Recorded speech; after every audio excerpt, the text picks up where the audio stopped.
Nishidhya nikhilo padhi neti neti tevakyataha Vidyadaikyam mahavakyaihi Jivatma paramatmanoho Nishidhya nikhilopadhi neti neti tevakyataha Vidyadaikyam mahavakyaihi Jivatma paramatmanoho. Now verses 30 to 40, he talks about how through the process of negation and assertion, followed by meditation, one realizes the self. So the verses 30 to 40, he's talking about how through negation and assertion, then follows meditation, leading up to realization.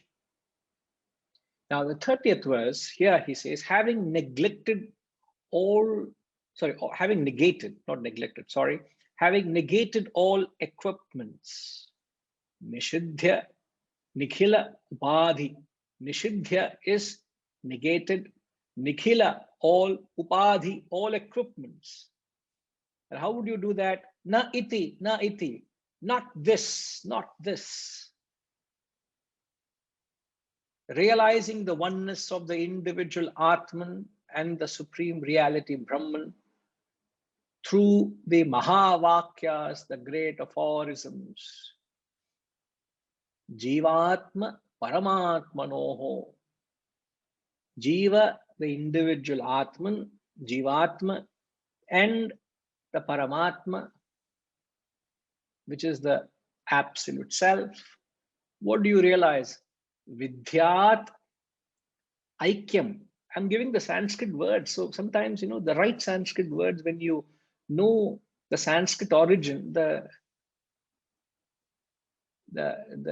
deeper intended message comes out, because language, English doesn't communicate beyond a point. Vidyadaikyam. Vidyat, you realize. What do you realize? You realize the Aikyam, the oneness. How do you realize the oneness? Through the Mahavakyas. And what oneness? That this individual Atman is the supreme reality Brahman. See, even by just reading the translation, breaking it up and reading it, you will know what the intended message is. So having negated all equipments, and how do you negate? Declaring not this, neti, na iti, not this, not this. So you start negating.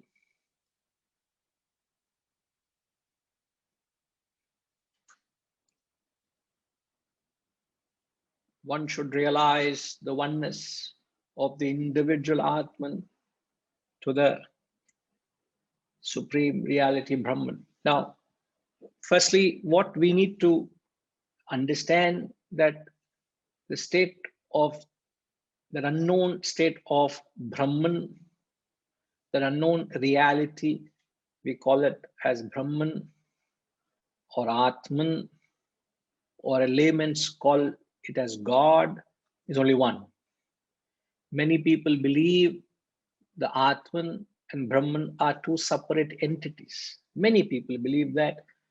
And the union is when this Atman merges with Brahman, suggesting that the Atman and Brahman are divisible, suggesting an independent entity, an existence of an individual Atman, an existence of a reality called the Brahman at the macro level. No, there's only one God, and that God is indivisible, means nothing can, there's no multitude of gods, there's only one reality.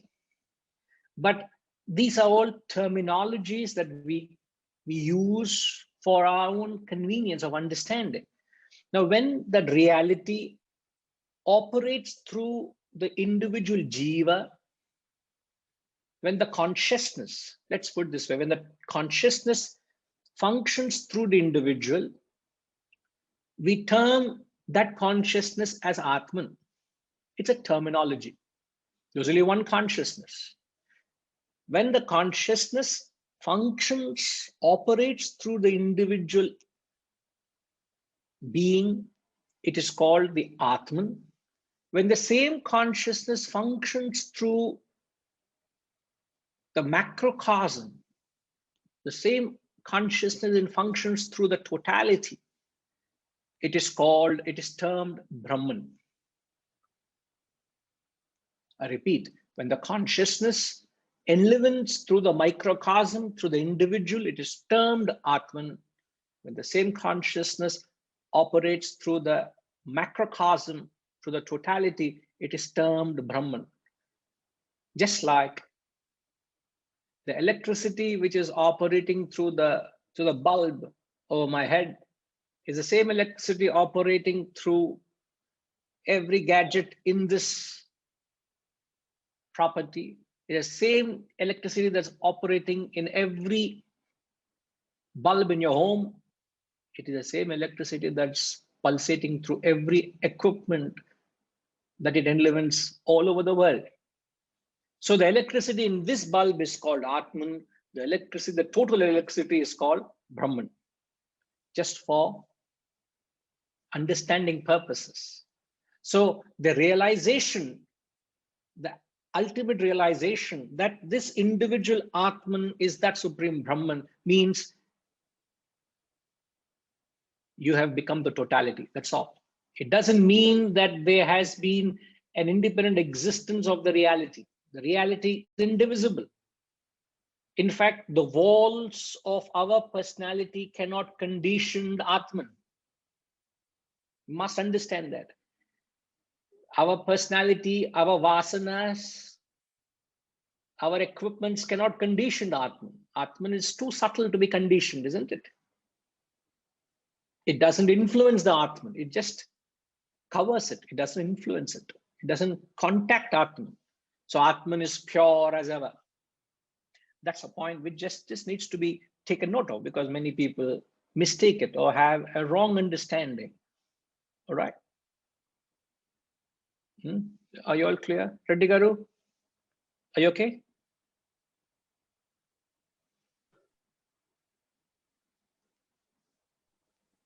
Pranam Guruji, it's clear. Yes, sir. Clear? Okay, because maybe I need to clear my image. Maybe a little, I felt some little confusion or little in your expression. Just mind was start thinking about this when we're talking about Brahman, Atman, and the God, and we also hearing about the Saguna and Nirguna. So I'm just mind start correlating. How is that this is going to be aligned? See, Saguna, Nirguna. Saguna is description of that unknown God with a form, and the same unknown God is also described without an attribute. Okay, that's Nirguna. Nirguna. So the true nature of Brahman, it has no properties. In fact, the next verse is going to say it doesn't have a body, it will not have attributes, it has no birth, it has no death, it has no senility, etc. Atman is not a body, it's not an inert object. So it's going to go on negating, then you know what it is. So when you say Brahman is Nirguna, it is attributeless. Now, our intellects cannot conceive anything without form. The moment you say formless, we are lost. Can't comprehend. So just to aid the incompetent intellect, they have introduced a form. That's all. It's clear. So ultimately, we have to evolve to a state where we all appreciate that God to be the all-pervading reality or the all-pervading consciousness. And the moment something which is all-pervasive has no form. It has no akara. That's why I say nirakara, I say. No form, it's formless. That's the reality. Okay.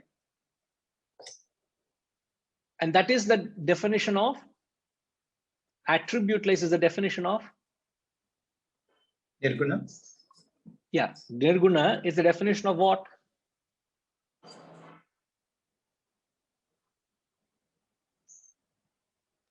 It is the definition of the Atman. It is the definition of Brahman. Atman and Brahman both are two different terms used in different contexts, conveying the same truth. That's all you must understand. But Guruji, when we say Atman, they also call it as a Jivatma. Is it the same? We call Jivatma and Atman is the same. You see, that's where I went about clarifying. When the Atman operates through the individual Jiva, it is termed Jivatma. Jiva is the individual. So when the self functions through the Jiva, it gets the terminology as Jivatma. But Is it? Yes. Which is the same as the Paramatma. The two terms used as Jivatma and Paramatma are one and the same. It doesn't become any small because it operates through the individual Jiva, nor does it become grand because it operates through the macrocosm. It's the one and the same.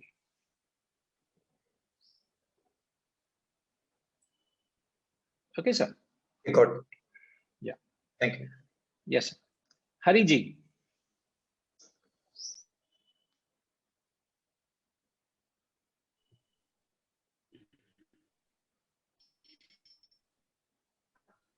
Hari Om. Is Jiva not the conditioned consciousness? Jivatma, it's a conditioned consciousness. Could you hear me?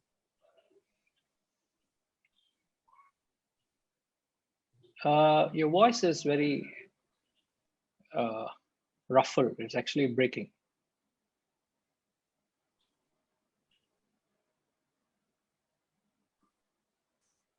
Is muted. No, you're actually not muted, but we can't hear you. There's is disturbance. Jivatma is conditioned consciousness? No. Jiva is conditioned consciousness, not Jivatma. I mean, Jiva is conditioned consciousness. Correct. Yes. Jiva is conditioned consciousness. Jivatma refers to the Atman operating through the conditioned consciousness. Okay. But Atman doesn't become conditioned. Okay. Atman is still the pure consciousness. Yeah. Okay. Yeah. Okay. It remains pure, but when it functions through the individual Jiva, which is a conditioned consciousness, Atman remains still pure, even in that equation. Okay. Thank you. Right. Okay. So the message in the verse, he starts off by saying, Nishidhya Nikhila Upadhi. Nishidhya. Nishidhya is to negate. Now, the question is, am I in a position to negate all my equipments and all the transactions of my equipments with the world? It's too much to ask for, isn't it? So when the text says negate, what is the abhyasa where you will start with? Each one of us are in a journey, and we all have a starting point in that journey, isn't it? Some could be at 10%, some could be at 30%, some could be at 70%, some could be at 90%. But you have to start your journey from where you are. Now, but the principle is the same. The principle I am seeking an answer is, when you say negate, what do you negate? That is applicable to wherever you are, whether 10, 30 or 70% or 90%, it's applicable to say everyone. The question is, what do you negate?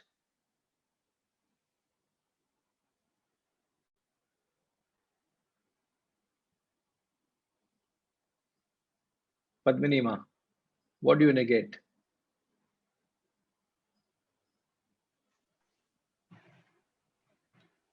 you understand the concept? Yeah. Uh, you see, you tend to look at people and objects differently. You associate, you give a name to an object or an individual, and then you feel it's different from another one. You have to realize that no, it is not so, it is one and the same. Which is not one and the same. Only the forms are different, but that the consciousness that works through both or through everything, it is one and the same. Only thing, it appears to be different to us. Because then what is it that you're negating? We have to negate that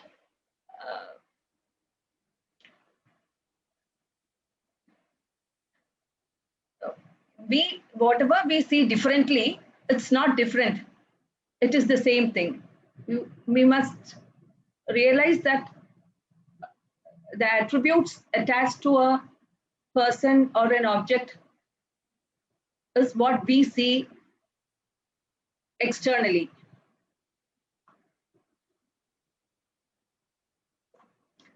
I understand, but I don't know how to put it in words. Because no, I know you have an idea and you're not able to translate that idea, but I can get the sense of what you're trying to convey. But as what is giving jiva to a, let's talk about living things, living beings. So there is something which is giving jiva or makes something alive, but that thing will be different, behaving differently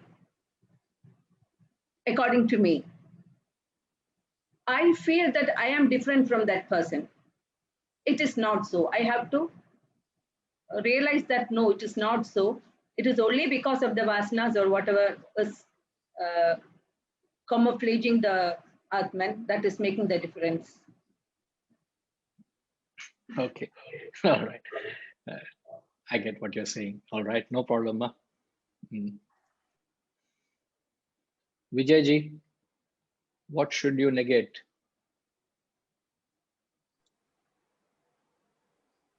Pranam Guruji. To me, it looks like the best way to place, perhaps to start, is to negate self-importance, and which possibly moves us away from, the given importance given to self, or what would be perhaps described as a black market value of self. The moment the self important comes down, then you are able to move towards external and also towards Brahman. See, if you're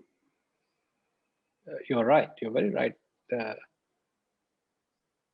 black market value or the ego or the self, the answers are flowing through the chat as well. Now, all of you must keep in mind, the question I've said is, the answer is applicable to a seeker at every stage, short of realization. So he could be as low as 10 or as high as 90%.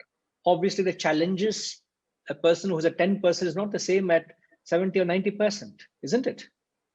But yet the principle is the same. So think in terms of principle, what one needs to negate. Okay, Vijayji, yeah, I will leave it at that. All right. Not that you're wrong, Vijayji, you're absolutely right, but I'm just trying to make it very generic so it doesn't matter what it is, but still everyone, all of us fall into that bracket. All of us have to practice it. Your area of application may be varying, but the concept is understood. I'm only trying to convey the concept, not the area of application. If you understand the principle, you will apply it in every area where you feel it deemed. Isn't it? Yes, Etuji.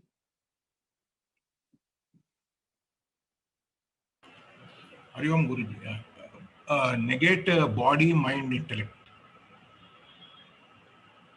All right. Again, you are mentioning of what to be negated. You are specifying it. Some are saying their attachment, some are saying the ego, some are saying desires. You're saying the body, mind, intellect. In fact, to sum it up, in fact, yes, you want to explain something, please go ahead. Senses also. So, your senses, your body, senses are included in the body. You're right. Anybody wants to say anything? Badriji?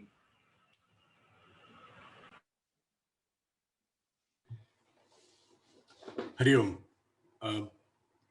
I think the question comes from what is it that a seeker is seeking?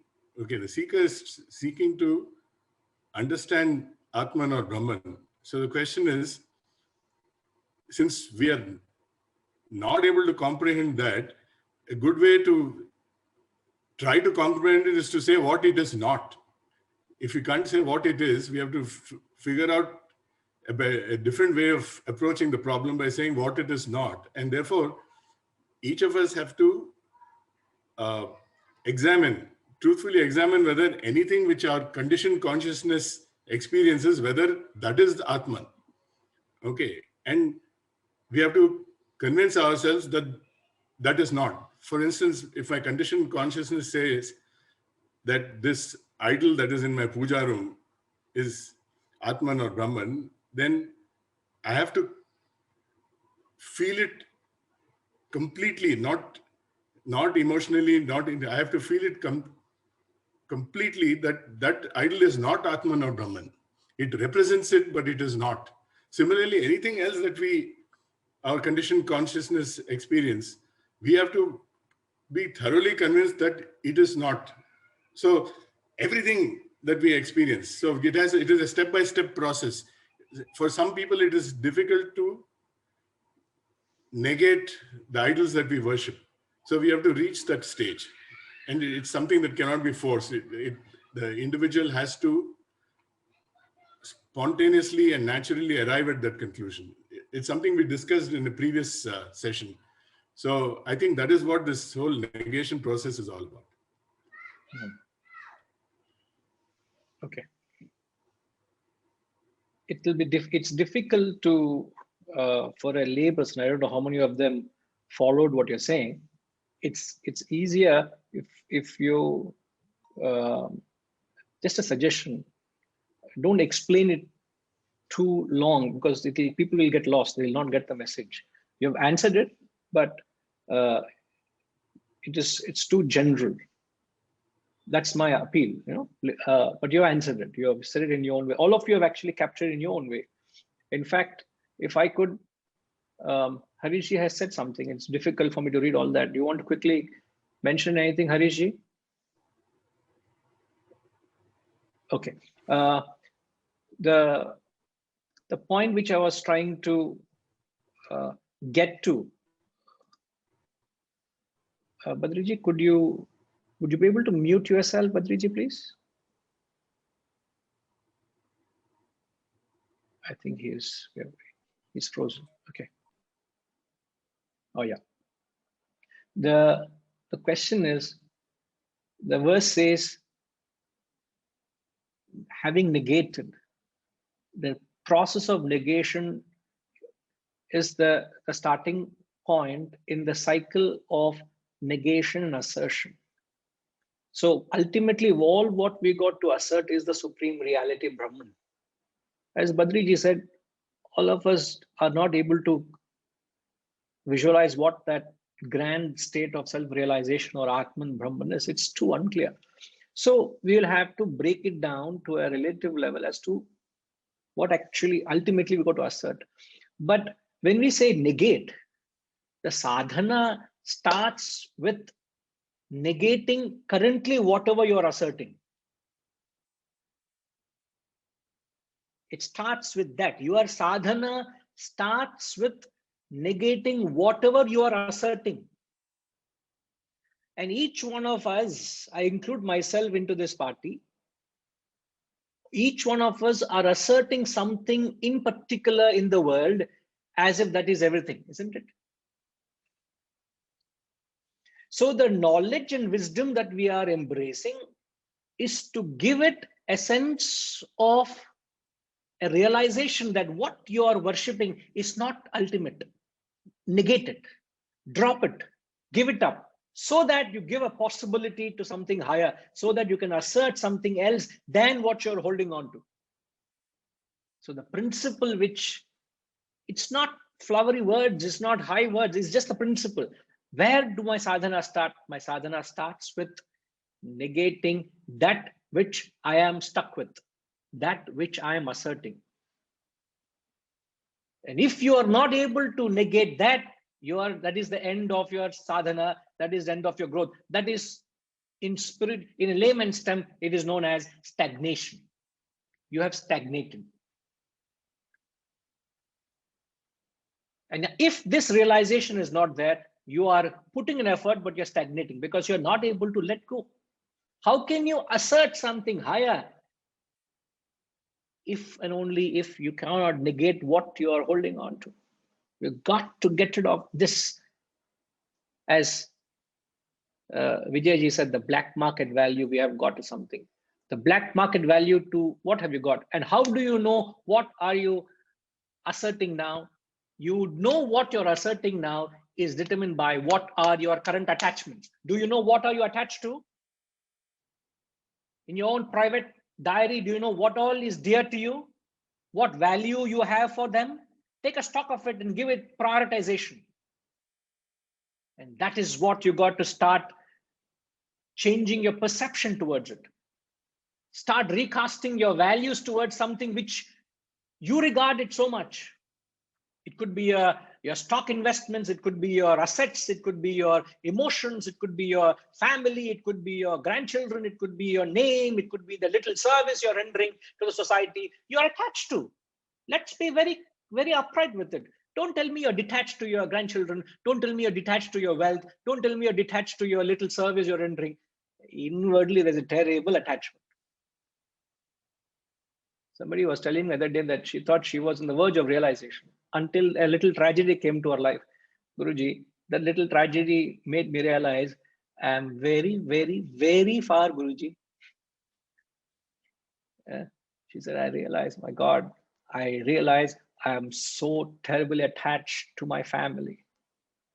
There was a little challenge to her child, who's a grown-up child, and the child is going through certain challenge in relationships, and it really, my God, it really turned her world upside down. She says, I couldn't sleep, I couldn't digest what's going on, and all my Vedanta has gone for a toss. And she's been a student for this knowledge for a long time.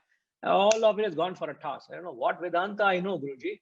I'm really questioning myself and how much I'm practicing it. And yet when I speak, I'm able to speak these flowery words. What's the use? I'm not able to keep my mind calm. I'm not able to keep myself detached. So what have I got to do with her life? I have no doubt given birth to her. I have molded her. I've given her the path to lead. Now it's her life. It's their life. What have I got to do with it? Constantly binding yourself. I, my. God also can't separate you.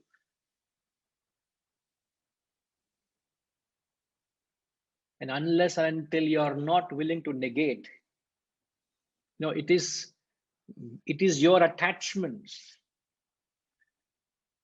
that are a resistance. It is your attachments that presents themselves as resistance to the three factors: to the guru, to the knowledge, and to your growth. Remember this. It is your terrible attachments that are presenting themselves as a resistance to the guru whom you want, to the knowledge you want to seek, to the growth you want to achieve. These three are pinning you down, seriously pinning you down. The three things, Rajima, are the guru, the knowledge, and your own growth, spiritual growth. And it is very easy for me to unsettle you. You know that? Very, very easy for me to unsettle you. That will be the last day you will know me in your mind. and you'll remember me. You will just dismiss me out of your sight. It is very easy for me to do that, because I exactly would know where you are, what you're attached to. And if I were to push you there, the easiest thing is you'll drop me. The first thing is to drop me, because you're attached to. Let me be straight. If you take a toy away from your child, your own dear child is very annoyed with you. You're given your life to the child, but the child has no love for you the moment you've taken away the child's toy, isn't it? Child is not going to understand that my mother is doing it for my own well-being. A child will not understand. It is a childishness, and the mother understands the childishness and is charitable. It's okay, beta, it's all right, but you need to eat, you need to study, you need to do this as well. You can also play, but do this. But the child understanding is limited. So a guru, when I say guru, is the text here. The text is trying to appeal to us to start this cycle of negation and assertion. You can only assert something unless and until you negate. You start negating that which you're worshipping now. Find out what you're worshipping. And how do you know what you're worshipping is? What consumes your thoughts day in and day out. When your mind is free, wherever your mind goes on its own without being drawn or directed to, that is what you're attached to. If you want to know what you're attached to, when your mind goes on its own without being directed or drawn to, means without any external force. Like I have to tell you, think of Atman. Your mind doesn't think of Atman naturally. Don't tell me your mind thinks of Atman. You're not speaking the truth. You have to consciously plug the mind out of the world and plant it on the higher. No mind ever thinks of Brahman Atman. The mind only naturally goes to something in the world. So wherever your mind goes naturally without it being drawn to or subjected to, that is what you're attached to. So if you want to know what you're attached to, you got to be, during those moments, you got to be very objective and just examine your mind, where all your mind is going. And if you can give it a certain degree, please do give a degree of attachment. No.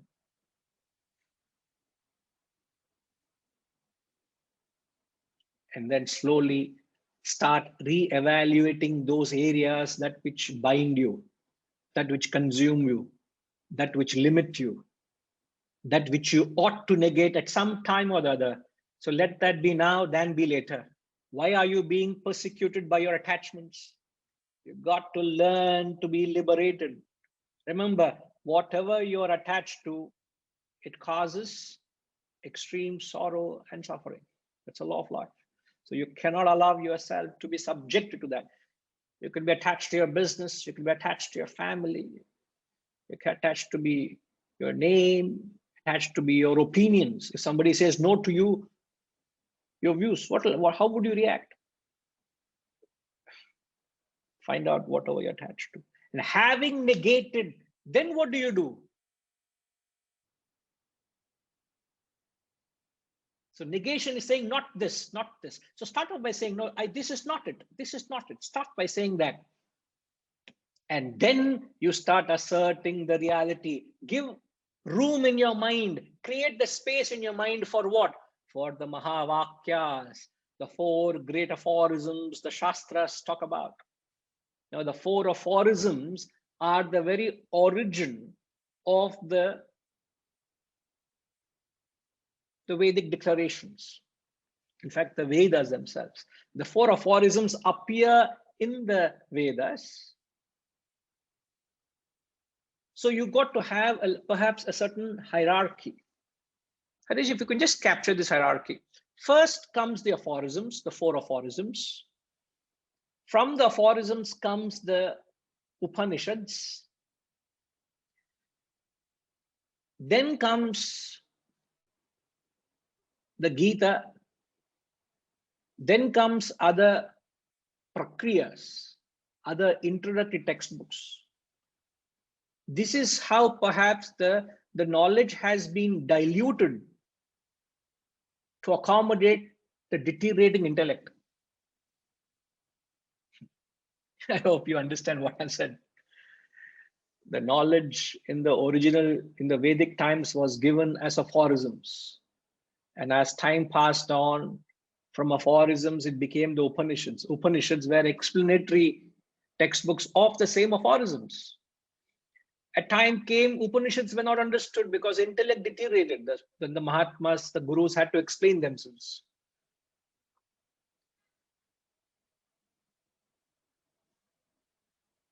Just like the Bhagavad Gita, which consists of 701 verse, 18 chapters, is explaining one aphorism.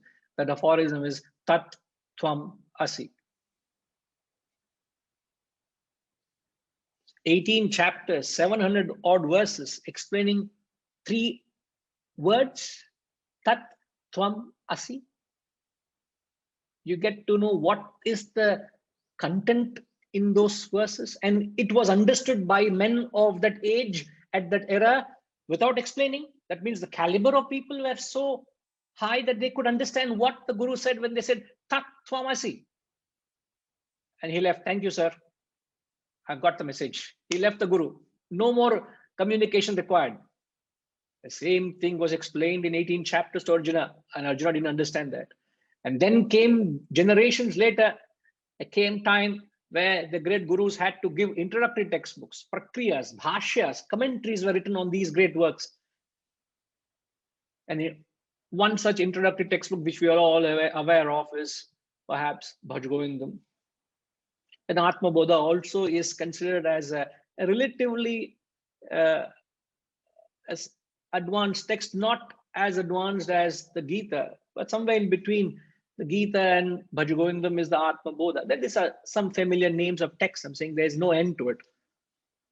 But you got to understand that the origin of all this knowledge we are learning is from the aphorisms. And the aphorisms are 4, which appear in 4 different Vedas. I'm not going into the detail of what they are and where they originate from, but just to mention what these 4 aphorisms are. The first aphorism is Prajnanam Brahma.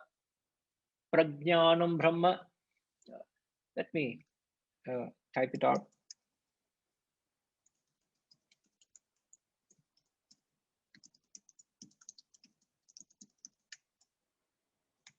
Prajnanam Brahma means consciousness is Brahman.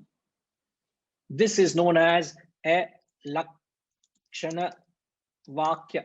Lakshana Vakya means it's a statement of fact. The masters are saying, declaring consciousness is the truth, is the reality. Prajnanam Brahma. Brahman alone is, this is that reality, this is the consciousness.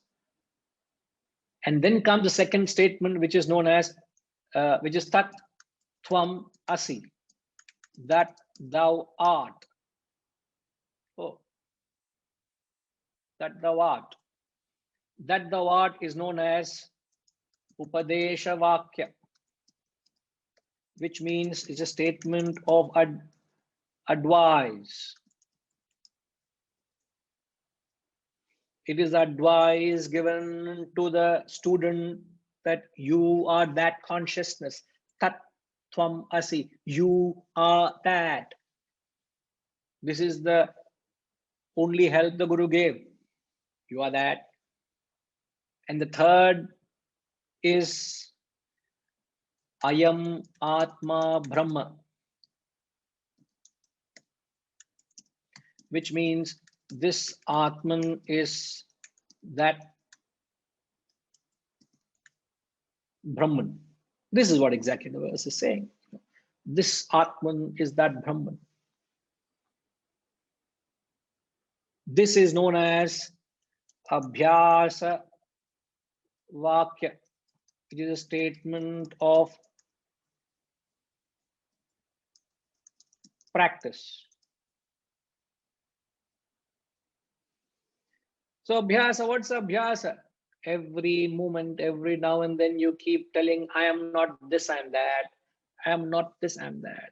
I am that, I'm not this. I'm that, I'm not this. So you keep negating and asserting. If you want to practice this every morning, you go for a walk. Don't go with a group, just go by yourself. And when you're all by yourself going for a walk, every step you take in your walk, keep saying, I am Atma Brahma. I am Atma Brahma.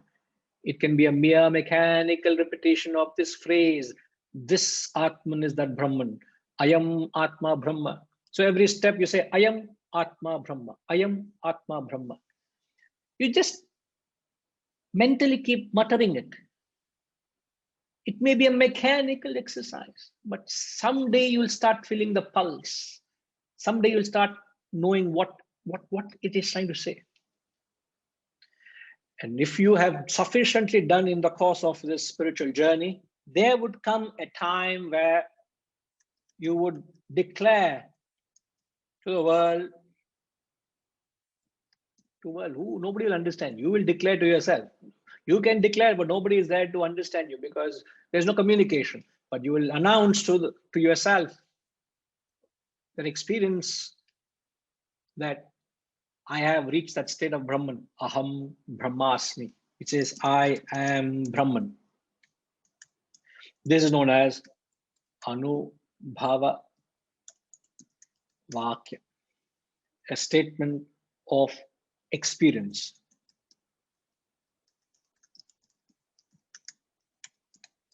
It's just so complete. It's just so compact. It's like an atomic bomb. Each vakya is like a nuclear bomb. It can just destroy your ego, destroy your limitations, the conditioned self, and catapult you to the self. But all we got to do is create a space for this. Is there a space for this in your mind? Is there a space for these vakyas in your life? I don't want to say anything. You find out the answer is there or not. And the only way you'll create it is by negating that which you are very dearly asserting. Make a list. Perhaps your immediate sadhana should be to at least know what are areas of your attachment. Please write down. You have to find out. It's like when you're going to a doctor, you need to know what's wrong with you, isn't it? You don't feel guilty or sorry or something bad about it, that you have something wrong with you. No, that's a fact. Spiritually also, you need to take a stock of where you are. Take a stock.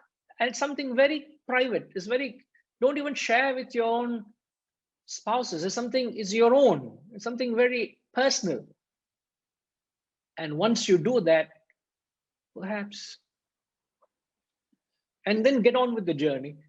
As and when that thought comes and bothers you, there should be enough knowledge to rationalize it, enough knowledge to diffuse it, enough knowledge to insulate you from what that attachment does to you. Slowly but surely you will get over it.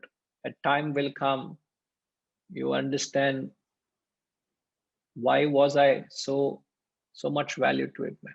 Why was I giving so much value to it? You feel, you will realize your own childishness. And once you reach that goal, you keep marching on, keep negating until you come to a point you're left with Brahman. So the cycle of negation and assertion starts with negation. Negate it, understand the littleness of what it is, and then create the room for higher knowledge. You may not be able to replace it with I am Atma Brahma. You'll be able to replace it with a higher value. I'm only talking about what the verse is saying. But ultimately, you got to negate all upadhis, all equipments, everything has to go. All right. Yes, Hariji.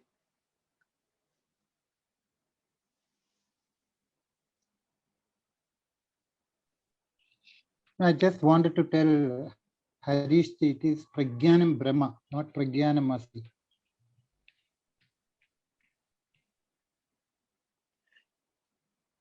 It's Prajnanam, Pragnanam, Prajnanam Brahma, Prajna, Prajna. Prajnanam Brahma. Yeah. I've also typed it out, so just capture that. Okay.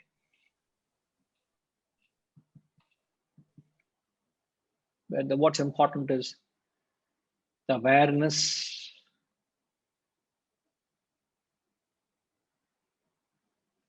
You know, a typical comparison of getting attached to something is like getting stuck in quicksand.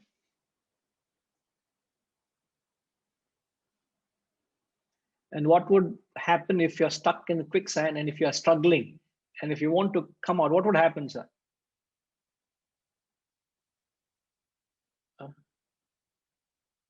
The more you struggle, the more deeper you go, isn't it? You get stuck further. Like sometimes, you know, your vehicle, you know, your wheels of your vehicle also can get stuck into a sand, you know. And if you don't know how to get it out, the more the tire spins, the more deeper it gets stuck in that slush. So the only ray of hope you have when you're stuck in that quicksand is, Rajima?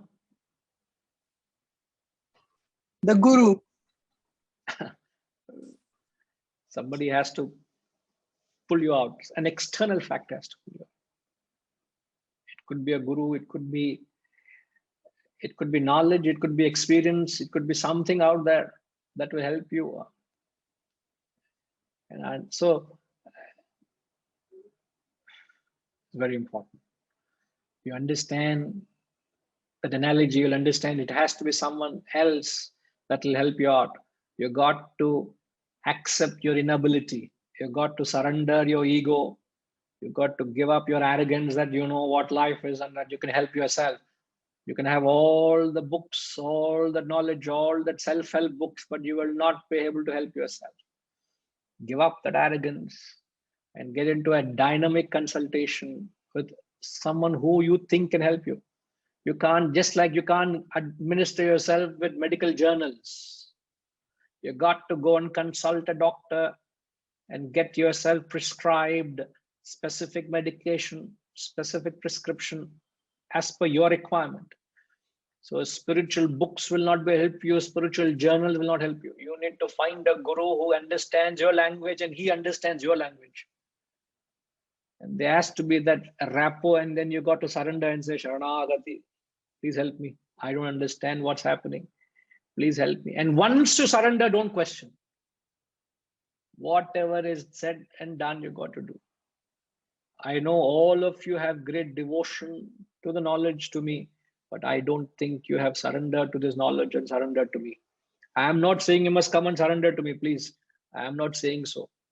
I'm only saying there were very few in the course of my sharing of this knowledge actually come and surrendered. That too not in wholesome, in bits and pieces. And they would say, Guruji, you have the license to tell anything.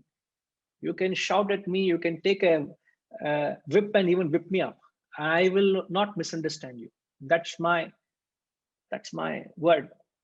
And when they have given the liberty, and that's when they have allowed me to interfere into their lives. I will not interfere in your lives. As I said, it's very easy for me to walk into your life and unsettle you. Very easy. That will be the last you will see of me. That's why I said it is your attachment that is going to be detrimental to resist your, that attachment comes as resistance to the guru, the knowledge and your growth. That will be the end. So, and knowledge is always taken, never given. And whatever role you hold me in your life, I will never violate this principle of giving something when you're not ready for it. And I know relatively well enough if I've interacted where you are ready and where you're not ready. I have to be careful. And masters in history, in fact, great men in history has proven it time and again that when they have crossed this line, they had to pay the price. And the classic such example was the great Christ. He was crucified on the cross in the square. For what? Not that his wisdom was very less. He just crossed that step. The sheer totality consumed him and just saw the end of him. And I must be very, very mindful of this. Not that you have any less respect for my words or the wisdom, but it's the duty of the teacher to feel the pulse of the student. So if at all I can attempt to say anything, I can tell in a platform like this, but never one-to-one. I will not. I dare not. I will not. I should not. You get what I'm saying? But it is important for a student to surrender. And until you surrender, you will not get help. And you surrender can only happen when? When can you surrender?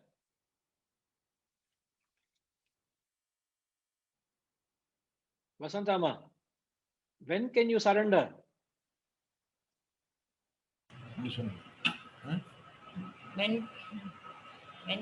When you overcome your ego and you have that urge to realize the goal, that craving to realize the goal, then you will surrender.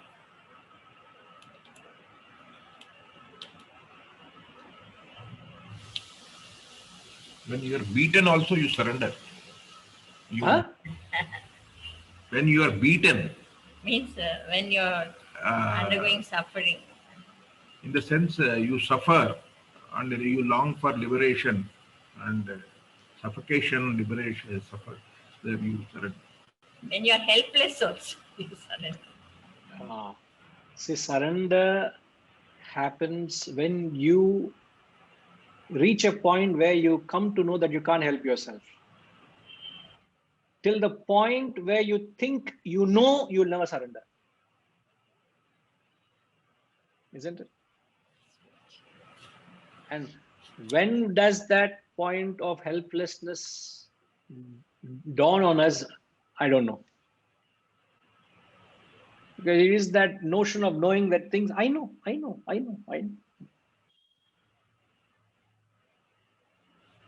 And it's very difficult in the spiritual field. Very, very difficult. You're right, Vasantama. As long as there is this ego of the notion I know, I will not surrender. And until you surrender, a guru will not interfere, you'll not get help, and you're left to yourself. A true guru will never interfere. It can only be indirect advice. It will never be a direct counsel. I remember an experience of mine with my guru, and I'm putting the clock back close to 30 years. In fact, one of my first meetings with my guru, I went to him. I said I wanted to share something with him and actually wanted his advice. And I went to him, and it was a private conference room, so it was he and me only. I went, took his pranams, and I sat there. And I was just 16, believe me. I was just that young, and I just had something to share with him. I wanted his opinion. I went and shared whatever. I said something, and suddenly he got up and he left the room. I thought maybe he wants to use the washroom, or I don't know, maybe something, or he wanted to tell something in his mind. So I sat there for 5 minutes, 10 minutes. Nobody is coming. And then I got up and I went asking, where is Swamiji? Where is he? And Swamiji was in his room, he was nicely reading newspaper. I almost knocked at the door and said, Swamiji, I was waiting for you there. To which he said, I thought you wanted to tell me something. And I thought you said, and you paused. I thought I heard whatever you have to say, and my job was done. Huh? No, Swamiji, I wanted your advice, but you didn't say that. You just came to me and said, I want to say something. I thought you said I received, finished. My job is done. He felt that I had not surrendered to him. I did not want his advice. I did not spell it out. I was not that explicit my words and say, Swamiji, what do you think? What should I do? This is what I think I should, this is what is happening, this is what I should do. Oh, okay, this is what you think, that's it, finished. But if I had told this is the problem, what do you think I should do? Please advise me. Even in the Gita, you find the exact words where Arjuna says, 1 chapter and 10 verses, Lord Krishna is sitting and listening to his prattle. in a battlefield when the war was about to begin. Can you imagine? 1 chapter, 10 verses, Arjuna's despondency, Vishada Yoga, he's listening to him, and he didn't speak a word. He didn't speak a word. And that silence has taught me so much more than all what perhaps he has taught me all my life. So it is very, very important not to violate this principle of giving out knowledge to those who don't deserve it. And yet I'm giving this knowledge to you. Who am I to sit and decide whether you deserve or not? But remember, you will only get help when you surrender. And what is the sign of no surrender? You instantly start justifying, you start resisting. That's why I said your attachments are your resistance. And I would know, whoever interact day in and out, I'll throw a salvo here and there. I know resistance. I know this is what the level is. I have to know where you are, where you're not. So little salvo, I get a feedback. Appa, it's bouncing back. That means this is the distance. It's like bats, no? They are blind, but they travel only through, what is that race? The sonar, right? It's called the sonar. You know, when the ray bounces back, they know the distance. In that sense, if I throw something at you and this is a certain resistance, I know that's your level, that's your attachment. I clearly got to have that assessment. Otherwise, I'll get into trouble in a relationship. So you got to have that idea with people you deal with so that you know what are their limitations. That helps. It indeed helps. But the text is talking from a very high perspective. I only brought it down to a practical applicability. Remember the words, your sadhana begins by negating what you are currently asserting as if it's important, all important in your life. The moment you start recasting, revisiting that avenue of attachment, it's like the water starts flowing again. Reddy Garu, when there's a lake of a pond or a sheet of water, when it's stagnant, what will happen, sir?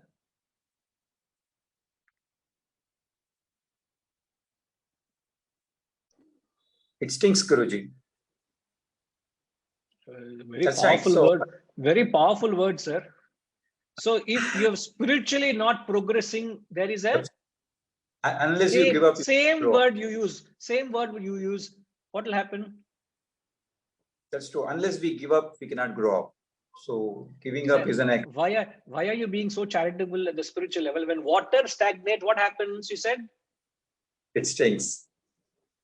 When you spiritually stagnate, what happens? It not only stings you, it stinks around. Unbearable stinks, sir. Unbearable. That's true. In fact, it's so jarring. So jarring. You got to be extremely objective to accept it. Extremely objective. Because that grossness, that attachment, I've seen it's all through my life. I have students on one side, they'll glorify you to the sky. On the other side, they're extremely ungrateful to you. How can you say? It's not that they are hypocritical, they're genuine. They admire the knowledge, they respect you for what you're doing, but they will not do anything to promote it. Not that I'm asking you patronage or support, please. Don't, I'm not indirectly seeking, I'm just talking about life. That fellow will not part with a penny. He'll royally come and take it.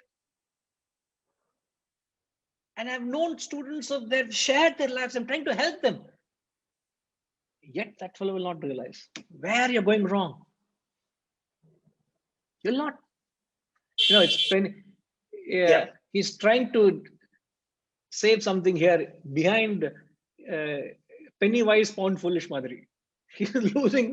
I'm going to tell you, men, why are you suffering? I'm trying to tell him he doesn't understand. We've got to be extremely objective. So what stands out is your attachment.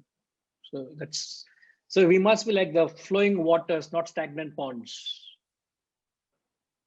Isn't it, sir?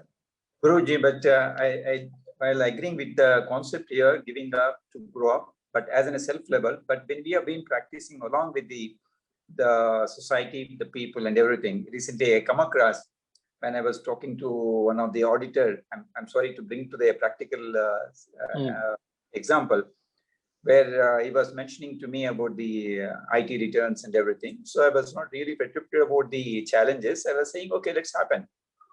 So I said, because I know the consequences, the challenges, I said, so the moment when I'm making that, the criticality, when I'm trying to downplay, or by virtue of saying that I'm prepared for it, or I'm ready to take it.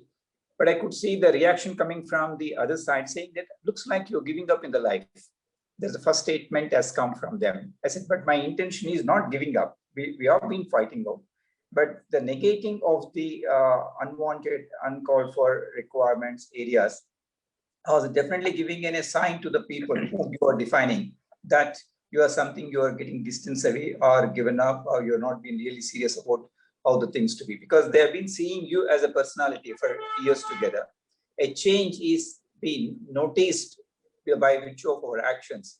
It's been something you're finding, and one more challenge for you to convince them, because you need to. It's not that we can just say that get lost, whatever you think so. So again, we need to bring into the fold and trying to make a point. I think this is one more area when we negate.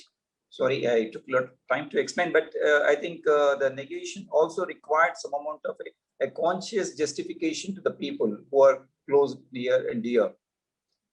When you say the detachment, when we start really using that in the practice there. So I think that's also one challenge. We need to sail along, go through that.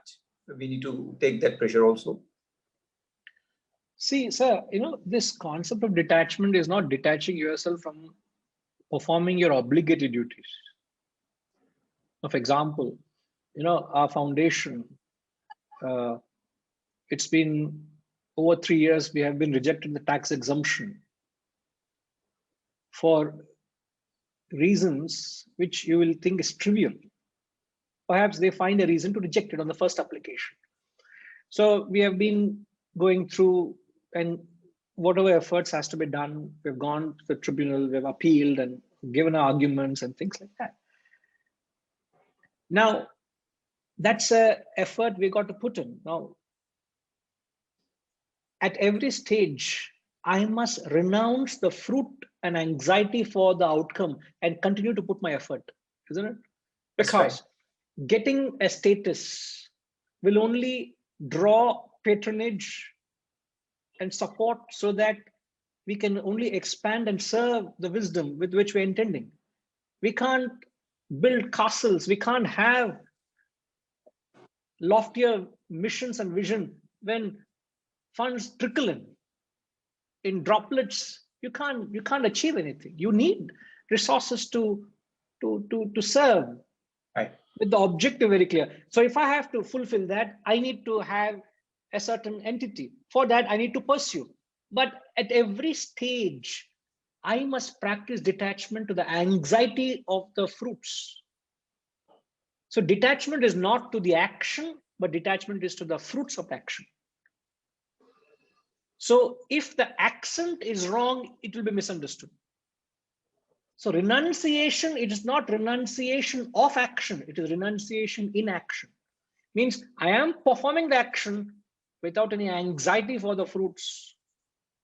Or I can constantly be worrying about it and have sleepless nights over it, or said, I have done what has to be done. For some reason it's not favorable, we will take the next step forward. If we have to go to the higher authorities, we'll have to go and appeal to higher authorities. If we have to lodge a report, we'll go and lodge a report. We have to file a case, we'll file a case. We have to reapply, we'll reapply. Whatever has to be done. Action should not stop. In the name of detachment, action should not stop. That's Prince. Keep that in mind, sir. That's right. So you become like a tamasic. Correct. In the name of detachment, don't abandon action, don't abandon productivity, don't abandon evolution. You've got to constantly evolve, be dynamic and effective. But at the same time, the detachment only ensures you're not persecuted by your own actions.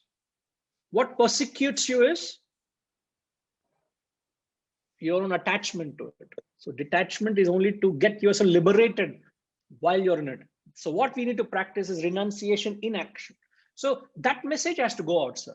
And that's the only way possible is the way you keep your charm and peace in and through the turmoil, let's say the challenges are going through. You keep your peace and continue to do whatever you have, the mission for the organization. You keep carrying on your work. So people start noticing you, your untiring efforts. Nothing bogs you down. And that in true spirit is Vedanta. Is exactly that spirit is conveyed by when young people went up to Vivekananda and asked him to teach him Vedanta. He said, you fellows go play football first, he said. You know that, isn't it? You know that context. You know what that means, sir? No, I'm sorry. Vivekananda has advocated to people who wanted to learn Vedanta. He said, go play football. Gayatri Ma, what that mean? What does it mean?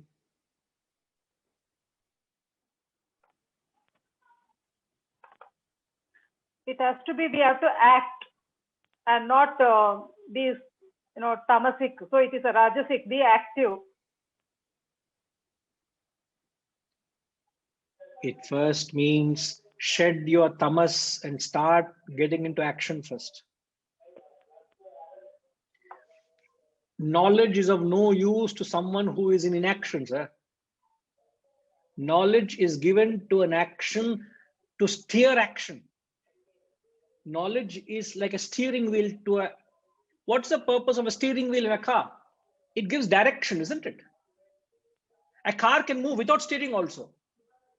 As long as it has got accelerator and the gear, the car can move forward. But a steering gives direction.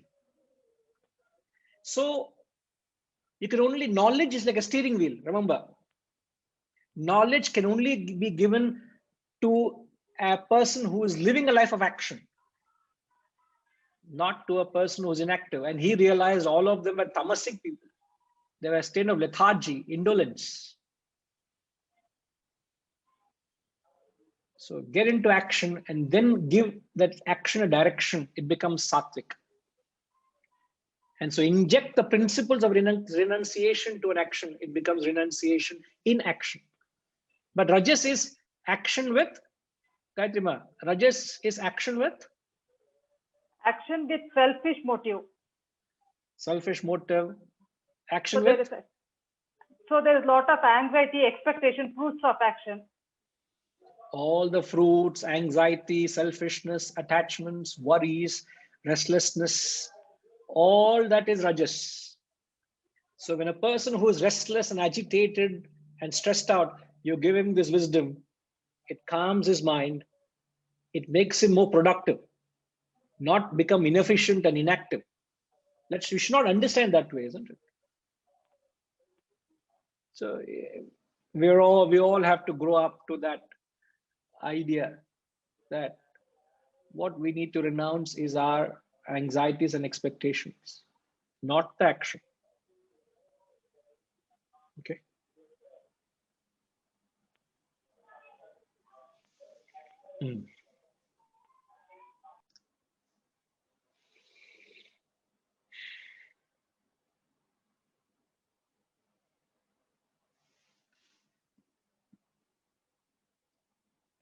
I don't know whether we are taking too much time in each verse,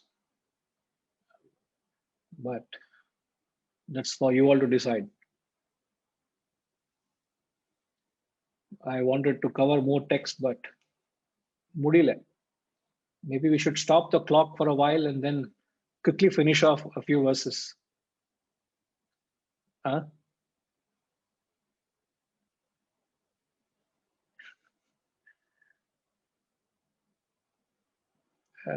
Yes, Harijay, I know you are waving. I also will wave to you. Its time has come to say bye-bye.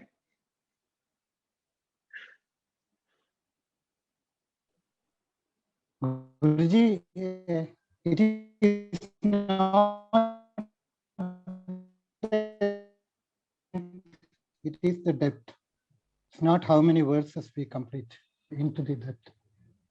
Could you please repeat what you said, sir? We lost you earlier.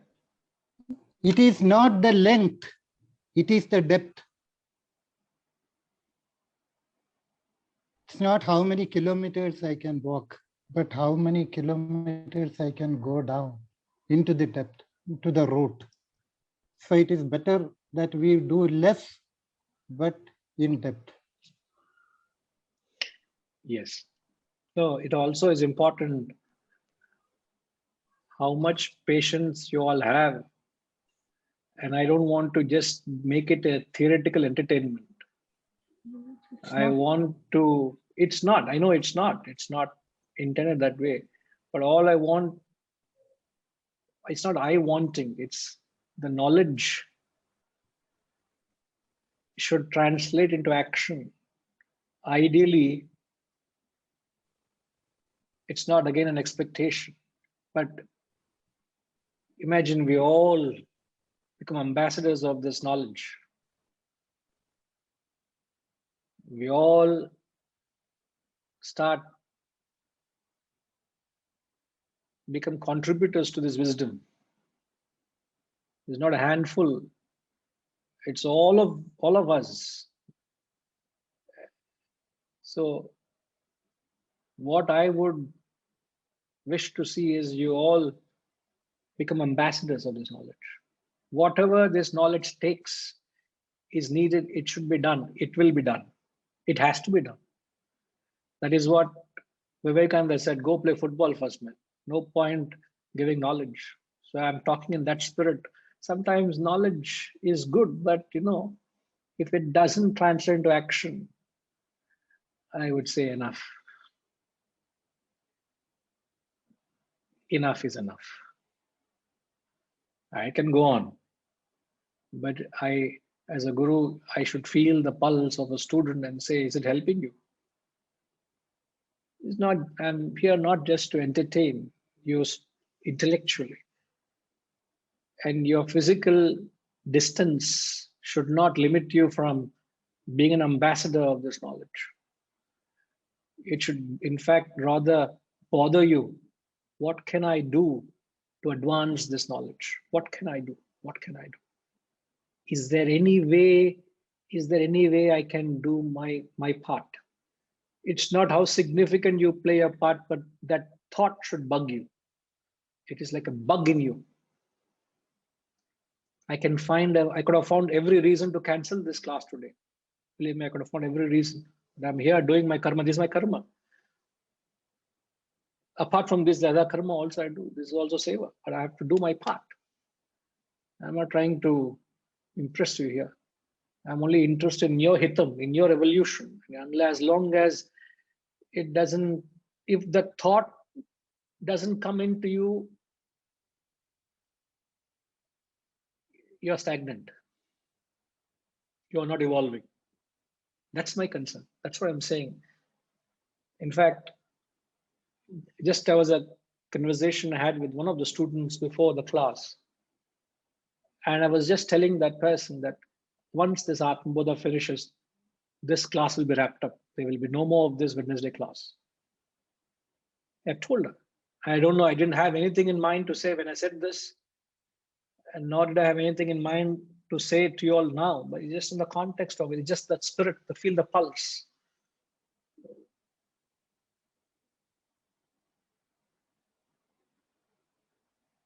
All objective of this wisdom is so that you serve it, so that you grow. If you don't serve, you do not grow. If I don't serve this wisdom, I do not grow. Full stop. That's where I said stagnant. Please understand the gravity of the situation. It's a serious thing. If knowledge doesn't translate into action, is of no use. It should be restless if you are not doing it. If you're not doing your part, and nobody has to tell you what your part is. You got to figure it out. You got to explore. You got to let that bug come out. Now, it is not, I'm not telling this to unsettle anyone, please. I'm just trying to, and nor is there a concern that I'm speaking in this tone. It's just that knowledge serves you, knowledge helps you. Okay, Hariji has said a few beautiful words. He says, ambassadors by personal example is true expression of gratitude to the Guru, not mere words. Radhakrishna, Dr. Radhakrishnan's last words in all his speeches, if I may read, or as the worthy preceptor said to the worthy pupil, Yatha Ichchasi, Tatha Kuru. Important last word, do act, lead by example.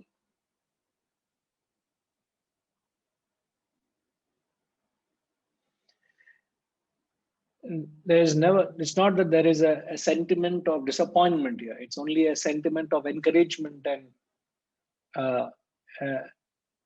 continue to inspire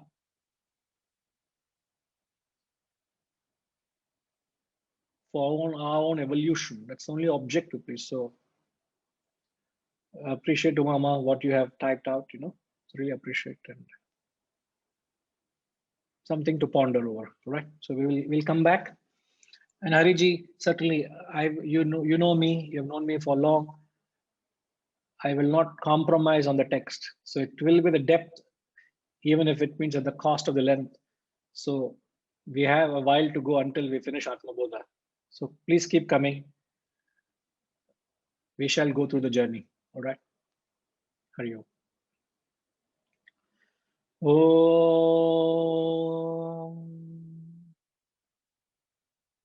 Purnamada Purnamidam Purnat Purnamudachyate Purnasya Purnamadaya Purnamevavashishyate. Om Shanti Shanti Shanti. Hari Om. Shri Gurubhyo Namaha.